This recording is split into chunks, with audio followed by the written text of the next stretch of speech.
ਬਿਸਮਿਲ੍ਲਾਹਿਰਰਹਿਮਾनिर्रहीम ਸੱਜਣੋ ਤੇ ਵੇਲਿਓ ਅੱਜ ਅਸੀਂ ਨਹਮ ਦੀ ਫਿਜ਼ਿਕਸ ਦੇ ਚੌਥੇ ਬਾਬ ਦੇ ਹਿਸਾਬੀ ਸਵਾਲਾਤ ਆ ਵੇਖੋ ਫੇਰ ਇੱਕ ਵਾਰੀ ਮੈਂ ਕੱਟ ਕੇ ਮਸ਼ਕੀ ਨੂੰ ਹਿਸਾਬੀ ਬਣਾ ਦਿੱਤਾ ਹੈ। ਇਹਨਾਂ ਨੂੰ ਅਸੀਂ ਅੰਗਰੇਜ਼ੀ ਵਿੱਚ ਨੂਮੈਰੀਕਲਸ ਕਹਿੰਦੇ ਆ। ਉਹ ਅਸੀਂ ਹੱਲ ਕਰਾਂਗੇ ਅੱਜ।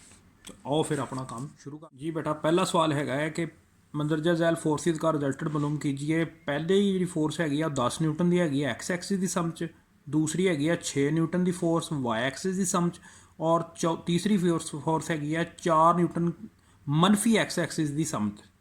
ਅਸੀਂ इस तरह करांगे कि पहले एक्स कंपोनेंट ਜਿਹੜਾ ਹੈਗਾ फोर्सिस का ਉਹ ਇਕੱਠਾ ਕਰ ਲਾਂਗੇ। मतलब एफ एक्स ਜਿਹੜਾ ਹੈ ਉਹਦੇ ਵਿੱਚ ਕੀ ਹੈ ਜੀ, ਇੱਕ 10 न्यूटन की फोर्स है और ये चूँकि पॉजिटिव एक्स एक्सिस वाला इनू असी पॉजिटिव लाँगे, तो दूसरी जी फोर्स हैगी वो 4 न्यूटन की आ, माइनस एक्स एक्सिस वाला उन्होंने असी नैगेटिव लाँगे, तो इन्हों का जोड़ा रिजल्टेंट है वो 6 न्यूटन आ जाएगा। इस तरह जो वाई एक्सिस आ वो फोर्स सिर्फ इको ही हैगी और वो हैगी 6 न्यूटन की। लिहाजा रिजल्टेंट फोर्स जी मालूम करने वास्ते असी सब तो पहले की करांगे, ਉਹਦੀ ਅੱਧੀ ਕੀਮਤ ਕੱਢਾਂਗੇ और ਉਹਦੇ ਵਾਸਤੇ ਜਿਹੜਾ ਕੁਲੀਆ ਤੁਸੀਂ ਜਾਣਦੇ ਹੋ एक्स ਦਾ ਕੰਪੋਨੈਂਟ ਜਿਹੜਾ और वाई ਕੰਪੋਨੈਂਟ ਦੋਵਾਂ ਦਾ ਮੁਰੱਬੇ ਲੈ ਕੇ ਇਹਨਾਂ ਨੂੰ ਜਮ੍ਹਾਂ ਕਰ ਦੇਣਾ और ਬਾਅਦ 'ਚ ਉਹਦਾ ਜਜ਼ਰ ਲੈ ਲੈਣਾ।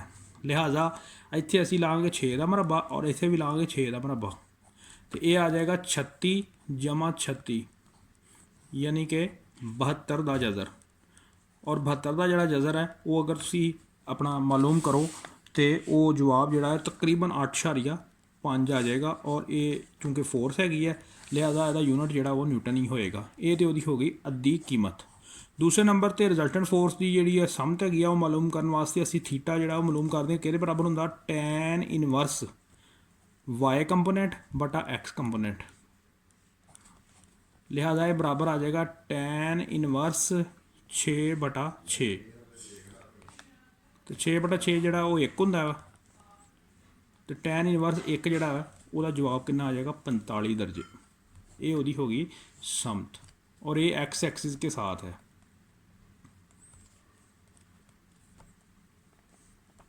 लो जी असी दोवें चीज़ां जिहड़ियां मालूम कर चुके हैं। यह वो हैगी है समत और आ वो हैगी है अद दी कीमत। तो किसी भी रिजल्टेंट फोर्स को मालूम करने वास्ते दोवें चीज़ों की जरूरत होंदी है, अद्धी कीमत ते समत। वो असी कर चुके हैं। इस तो बाद सवाल नंबर 2 है 50 न्यूटन की फोर्स एक्स एक्सिस के साथ 30 दर्जे का जाविया बना रही है, इसके अमूदी कंपोनेंट्स मालूम कीजिए। बहुत ही आसान जहा सवाल है। क्वेश्चन नंबर 2 फोर्स जी हैगी है वो 50 न्यूटन की है और जोड़ा वो जाविया बना रही है वो थीटा असी उन्होंने कहांगे वो हैगा 30 दर्जे। तो असी ये अमूदी कंपोनेंट मालूम करने हैं यानी एफ एक्स तो एफ वाई, ये असी दोवें मालूम करने हैं। तो असी जानते हैं कि एफ एक्स का जोड़ा कुलिया वो की होंगे एफ कॉज थीटा, यानी एफ की जगह तो 50 लिख देंगे, कॉज की जगह तो कॉज लिख देंगे और थीटे की जगह 30 लिख लेंगे।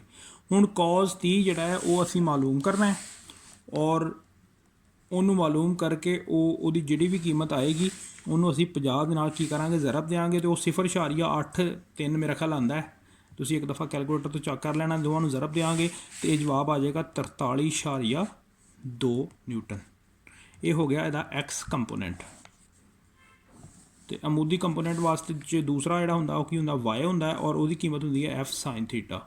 तो एफ जोड़ा असी जानते हैं कि 50 है साढ़े को, यह देखो और दरम्यान कुछ ना हो तो याद रखो ज़रब होंगी है। लिहाजा साइन जोड़ा है इतने 30 का वो इन्ना ज़रब का आएगा। 50 तो वैसे साइन 30.5 आ जाएगा। 0.5 का मतलब अद्ध होंगे, तो 50 का अज की हो गया 25 और ये भी चूँकि फोर्स है लिहाजा इसका यूनिट भी न्यूटन होएगा। और इस तरह असी दोवें ही जोड़े अमूदी कंपोनेंट है ने फोर्स एफ के वो असी मालूम कर चुके हैं। यह तुसी इनू देख लो। इस तो बाद सवाल नंबर 3 है, कहता इस फोर्स की मिकदार और समत बताइए जिसका एक्स कंपोनेंट 12 न्यूटन और वाई कंपोनेंट 5 न्यूटन है। बच्चों असी फोर्स जी है मालूम करनी है और वो समत जी है थीटा वो भी मालूम करनी है, जबकि यदा एफ एक्स जोड़ा यानी कि एक्स कंपोनेंट है वो 12 न्यूटन है और वाई कंपोनेंट जोड़ा है वो है 5 न्यूटन। फिर वही तरीका असी इख्तियार करांगे। सब तो पहले अद्धी कीमत मालूम करांगे और वह कुलिया तुहानूं मैं पहले दस चुके हैं कि एफ एक्स का मुरब्बा लेना है, फिर एफ वाई का मुरब्बा लेना है, दोवां जमा करके दे जजर ले लेना है। देखो जी एफ एक्स जोड़ा है 12 और वाई है 5, दोवां दे मुरब्बे लैके जमा कर लै और बाद चो जजर लाँगे। 12 का मरबा 144 आ जाना और 5 का 25 आ जाना। इन्होंने दोवां नूं जमा करोगे ये आ जाएगा 169 और 169 जिहड़ा इहदा जजर लोगे वो कितना आ जाएगा 13 आ जाएगा। लिहाजा साडी अद्धी कीमत जिहड़ी हैगी आ वो 13 न्यूटन हैगी आ। तो दूजे नंबर पर असीं समत मालूम करनी है तो वह की हुंदा टैन इनवर्स वाई कंपोनेंट जिहड़ा वो 5 आ वो उपर आएगा तो 12 जिहड़ा वो थल्ले आएगा। तो 5/12 जिहड़ा है वो असीं कैलकुलेटर तो मालूम करिए तो साडा जवाब आएगा वो 0.42 आएगा। तो वह जो असीं टैन का इनवर्स लावांगे कैलकुलेटर ते तो वह जिहड़ा जवाब हैगा वो जनाबे वाली कितना आ जाएगा साडा 22.6 दर्जे, क्योंकि एंगल हैगा ये दर्जे च आएगा जिन्होंने अंग्रेजी च डिग्री कहने हैं। अगर ਇਹਦਾ ਤੁਹਾਨੂੰ ਤਰੀਕਾ नहीं पता तो मैं ਤੁਹਾਨੂੰ थोड़ा ਜਿਹਾ ਦੱਸ ਦਿੰਦਾ कि कैलकुलेटर के उत्ते पहले तुसी शिफ्ट या सैकेंड F ਜਿਹੜਾ ਉਹਦਾ ਬਟਨ ਨੱਪਣਾ है वो नप के तो फिर टैन का बटन नप्पना है तो टैन का इनवर्स हो जाएगा। अगे जिहड़ी भी रकम हैगी वो टाइप करके तो बराबर का बटन नप्पोगे तो तुहाडा ਇਹ ਜਿਹੜਾ जवाब है निकल आएगा। लिहाजा ਅਸੀਂ दोवें चीज़ां ਕੱਢ चुके हैं, अद्धी कीमत भी ਜਿਹਨੂੰ अंग्रेजी च मैगनीट्यूड कहने और समत भी ਜਿਹਨੂੰ अंग्रेजी में असीं की कहने डायरैक्शन कहने जी। चौथा सवाल है कि 100 न्यूटन की फोर्स नेट से 10 सेंटीमीटर के फासला पर स्पैनर पर अमूदन अमल कर रही है, इससे पैदा होने वाला जी। यहाँ पे जो फोर्स हैगी साडे को वो हैगी है जनाब 100 न्यूटन की, तो फासला जिहड़ा उहनूं असीं आर कवांगे वो हैगा 10 सेंटीमीटर और तुहानूं पता है कि 10 नूं जो 100 नाल मैं तकसीम करांगा तो वो मीटरां 'च बदल जाएगा और 0.1 मीटर बनता है। असीं हुण मालूम करना टार्क यानी कि टा, तो टा का कुलिया तुहानूं पता है RF हुंदा है। लिहाजा असीं दोवां नूं ज़रब दे देनी 0.1 नूं ते 100 नूं ज़रब दे देनी है तो ये जनाब 10 जवाब आ जाएगा तुहाडा। और तुहानूं पता होना चाहिए कि इहदा यूनिट जिहड़ा है न्यूटन मीटर है। इस तो बाद पंजवां सवाल है एक फोर्स किसी जिस्म पर एक्स एक्सिस के साथ 30 दर्जे का जाविया बनाते हुए अमल कर रही है। फोर्स का एक्स कंपोनेंट 20 न्यूटन है। इत्थे साडे कोल दो चीज़ां ने, एक तो पंजवें सवाल दे विच साडे कोल थीटा हैगा जाविया हैगा 30 दर्जे का और दूसरे नंबर ते उहदा जिहड़ा एक्स कंपोनेंट हैगा वो हैगा साडे कोल 20 न्यूटन। असी एफ मालूम करना है तो असी जिहड़ी चीज़ तुहानूं दित्ती गई है FX उहदा असी कुलिया लगावांगे और वो हुंदा है F cos थीटा। ये असी पहले भी लिखिया है। तो FX की कीमत हैगी 20 और F असी मालूम करना है तो उस तो बाद दरम्यान कुछ ना हो तो ज़रब पा ली दी है। तो कॉज असी किहदा लैना है 30 दर्जे का। मैं तुहानूं पहले भी दस्सिया सी कि 30 दर्जे जिहड़ा कॉज हैगा वो 0.83 आंदा है। इहनूं तुसीं एक बारी कैलकुलेटर तो चैक भी कर सकते हो। ये इधर ज़रब खान दिया तो इधरले बने आके की हो करेगा 0.83 जिहड़ा है 20 नाल तकसीम हो जाएगा। लिहाजा F जिहड़ा है उसकी कीमत जिहड़ी है तकरीबन 23.1 आ जाएगी। और ये चूँकि फोर्स हैगी लिहाजा इसका यूनिट क्या आएगा न्यूटन आएगा। बहुत ही आसान जिहा सवाल सी, ये भी साडा सवाल मुकम्मल होया जी। 7वां सवाल है कि एक पिक्चर फ्रेम 2 अमूदी डोरियों से लटक रहा है। डोरियों में टेंशन 3.8 न्यूटन और 4.4 न्यूटन है। पिक्चर फ्रेम का वज़न मालूम कीजिए जी। यह मैं तस्वीर तुहाडे सामने बनाई है, यह तस्वीर हैगी है, ये 2 डोरियां दे नाल लटक रही है। दोवां दे विच टेंशन जिहड़ी है उपर दी समझ च हैगी है। हमेशा टेंशन उपर नूं ही हुंदी है जो कोई चीज़ लटक रही होवे। वो हैगी है T1 ते T2 और वज़न इसदा अमूदन नीचे की तरफ अमल कर रहा है उसी मालूम करना है। T1 सानूं दित्ती गई है जनाब वो हैगी है 3.8 न्यूटन तो T2 जिहड़ी हैगी है वो हैगी है T2 जिहड़ी हैगी है वो साडी हैगी है 4.4 न्यूटन। हुण इत्थे असीं वज़न किवें मालूम करांगे तो देखो कि चूँकि जिसम जिहड़ा यानी कि तस्वीर जिहड़ी लटक रही है वो इक्विलिब्रियम दे विच हैगी है। लिहाजा इक्विलिब्रियम की पहली शर्त नूं पूरी कर रही है। मतलब ये भी इहदे उत्ते जिन्नियां भी फोर्सां अमल कर रही वा उन्हां सारियां दा जिहड़ा मजमूआ हैगा वो 0 हैगा। यह हैगी है पहली शर्त। हुण फोर्सां किन्नियां किन्नियां ने, एक हैगी है T1, एक हैगी है T2 और तीसरी हैगी है वज़न। यह जिहड़ी है ये भी पॉजिटिव लवांगे क्योंकि उपर नूं यह भी पॉजिटिव लगांगे, लेकिन यह जिहड़ी फोर्स है वज़न जिहड़ी है नैगेटिव लवांगे। लिहाजा इन्हां सारियां दा मजमूआ 0 होना चाहिए। हुण T1 जमा T2 जिहड़ा इधर रह देवांगे तो जमा नफी चूँकि हुंदा नफी हुंदा ये असीं वज़न जिहड़ा दूसरी समझ च लैवांगे। लिहाजा T1 + T2 जिहड़ा है ये बराबर आ जाएगा W दे। इस तरह इस कुलिये के मुताबिक असीं वज़न मालूम करने वास्ते T1 की कीमत दर्ज करांगे 3.8 न्यूटन और यदी कीमत करांगे 4.4 न्यूटन। दोवां नूं असीं ऐड कर देंगे तो साडा जिहड़ा जवाब हैगा वो 8.2 न्यूटन आ जाएगा।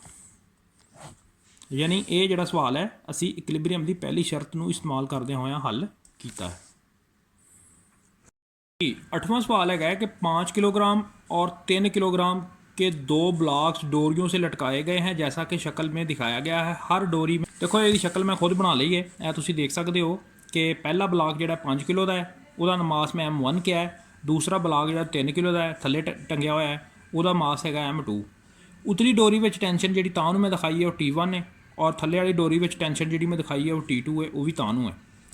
हुण असी सब तो पहले की करांगे W1 मालूम करांगे जिहड़ा कि M1G के बराबर आएगा, यानी पहले ब्लॉक का वजन।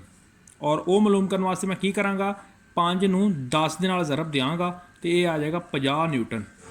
ये किद्दां आया है तुसीं जाणदे हो कि जी की कीमत जिहड़ी है वो 10 मीटर फी मरबा सैकंड हुंदी है। इस तरह W2 जिहड़ा है वो M2G के बराबर आ जाएगा, यानी कि 3 ज़रबे 10 यानी 30 न्यूटन।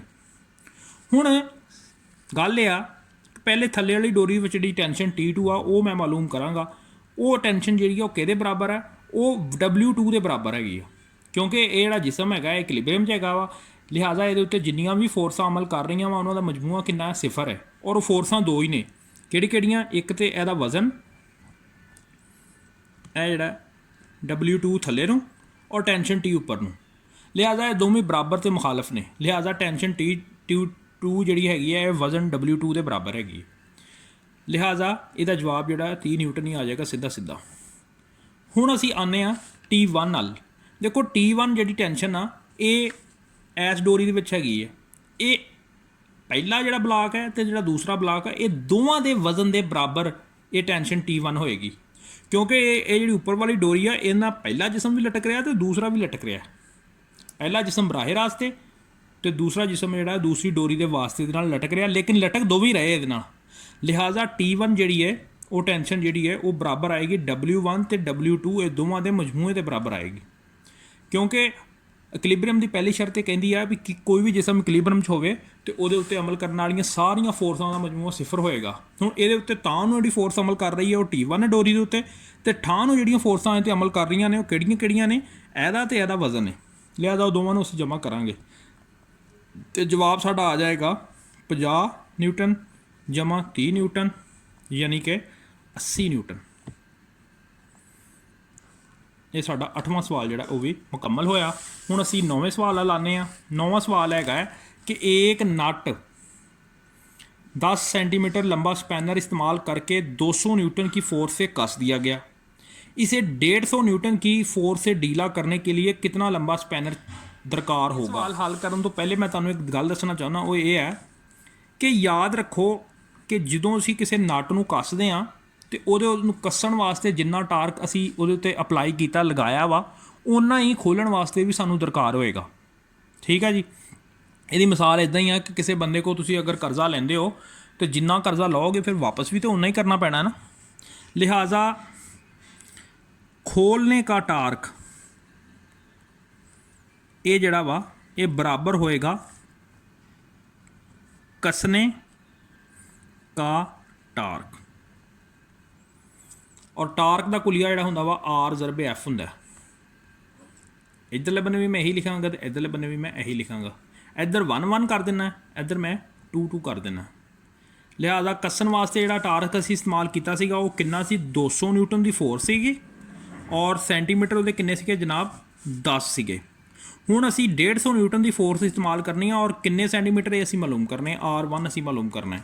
तो लिहाजा R1 मालूम करने का तरीकाकार की होएगा कि 10 ज़रबे 200 2000 हो जाएगा। इनू मैं 150 के नाल तकसीम करना है, यानी सिफर के नाल सिफर कट गया 200 बटा 15 और ये तकरीबन 13.3 सेंटीमीटर आ जाएगा। इन्हें मैं मीटर नहीं बदलिया क्योंकि इतने बदलने की कोई ज़रूरत नहीं हैगी। एक सवाल इस तरह ही हल हो जाएगा। लिहाजा इसका इस सवाल हल करने का जोड़ा कुलिया है वो याद रखना है तुसीं एक दफ़ा कि खोलने का टार्क बराबर होंदा है कसने का टार्क। दोवां टार्कां नूं बराबर करोगे तो चारां विचों 3 चीज़ां दित्तियां होईयां तो चौथी चीज़ जिहड़ी असीं मालूम कर। इस तो बाद साडा आखिरी सवाल है कि 10 किलोग्राम मास का एक ब्लॉक 1 सेंटीमीटर लंबी सलाख के मरकज़ से 20 सेंटीमीटर के फासले पर लटकाया गया है। सलाख को इसके सेंटर ऑफ ग्रेविटी पर इक्विलिब्रियम में लाने के लिए इसके दूसरे सिरे पर कितनी फोर्स लगाने की ज़रूरत है। जी बच्चों, ਇਹ ਤੁਹਾਨੂੰ ਇੱਕ ਸਲਾਖ ਨਜ਼ਰ ਆ ਰਹੀ ਹੈ ਜਿਹਦੀ ਲੰਬਾਈ 1 ਮੀਟਰ ਕਹਿ ਲਓ ਜਾਂ ਫਿਰ 100 ਸੈਂਟੀਮੀਟਰ ਹੈਗੀ ਹੈ। ਇਹਦੇ ਇਹ ਸੈਂਟਰ ਦੇ ਵਿੱਚ ਅਸੀਂ ਇਹਨੂੰ ਅਸੀਂ ਇਕੁਇਲਿਬਰੀਅਮ ਦੀ ਹਾਲਤ ਵਿੱਚ ਕਾਇਮ ਕਰਨਾ ਤੇ ਅਸੀਂ ਕੀ ਕੀਤਾ 20 ਸੈਂਟੀਮੀਟਰ ਦੇ ਫਾਸਲੇ ਤੇ ਅਸੀਂ 10 ਕਿਲੋਗ੍ਰਾਮ ਮਾਸ ਦਾ ਇੱਕ ਜਿਸਮ ਲਟਕਾਇਆ ਹੋਇਆ ਹੈ। ਹੁਣ ਦੂਸਰੇ ਬੰਨੇ ਕੋਨੇ ਦੇ ਉੱਤੇ ਸਿਰੇ ਦੇ ਉੱਤੇ ਅਸੀਂ ਇੱਕ ਹੋਰ ਜਿਸਮ ਲਟਕਾਉਣਾ ਜਿਹਦਾ ਮਾਸ ਅਸੀਂ ਮਾਲੂਮ ਕਰਨਾ, ਉਹਨੂੰ ਮੈਂ ਐਕਸ ਕਹਿਤਾ ਹੈ।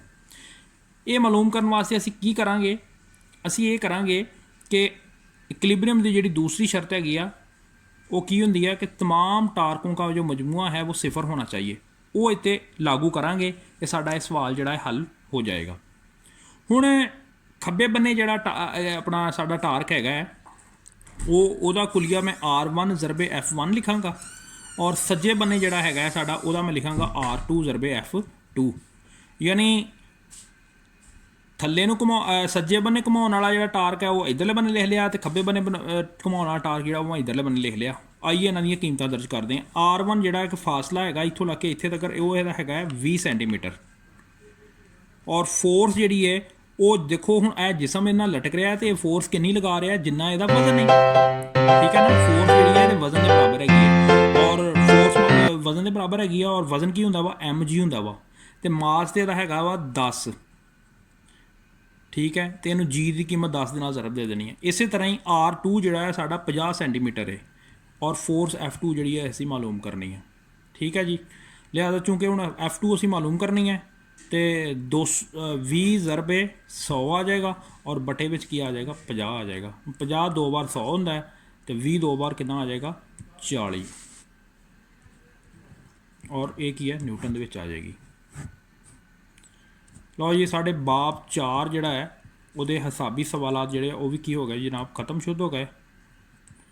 उम्मीद करते हैं कि ये तुहाडे इम्तिहानां दी तैयारी वास्ते वीडियो जिहड़ी है तुहाडे मददगार होएगी। लिहाजा इस वीडियो नूं अपने दूसरे सज्जणा बेलियां तक पहुँचाओ और उस तो पहले तुसीं की करना है, इस चैनल नूं यह काम करना है, यानी कि सबसक्राइब करना है और अपने दूसरे दोस्तों भी कहना है कि सबसक्राइब करो ताकि उन्हों का भला हो सके।